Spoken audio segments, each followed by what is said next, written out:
பார்த்ததை பார்ப்பதற்கு மனம் இயங்க விரும்புவதில்லை.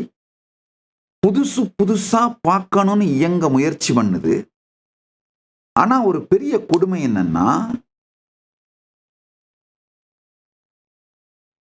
என்ன வந்தாலும் அதை மனம் முன்னாடியே நினைத்து பார்த்து விடுவதனால் அது அனுபவமாக மாறும் பொழுது பழையதாக மாறிவிடுகின்றது. ஒரு சுவை, ஒரு இனிப்பு நேரடியா நாக்குல வச்சு நாக்குல அதை எப்படி உணர்றோம், அது அதை மெல்லும் பொழுது வாய்க்குள் எவ்வாறு அது இருக்கின்றது, அது வயிற்றுக்குள் செல்லும் பொழுது எவ்வாறு இருக்கின்றது, உடலுக்கும் உங்களுக்கும் அது எவ்வாறு நடக்கின்றது அப்படியே நம்ம பார்க்கிறதே கிடையாது. அந்த சுவைக்கு ஏற்கனவே நாம ஒரு பிராண்டு, ஒரு மெமரி, ஒரு ஐடியா, ஒரு கான்செப்ட் வச்சிருப்போம்.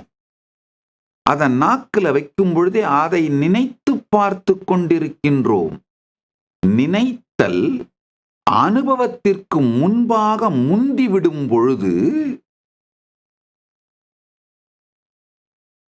வாழ்வு வாழ்வாகிறது.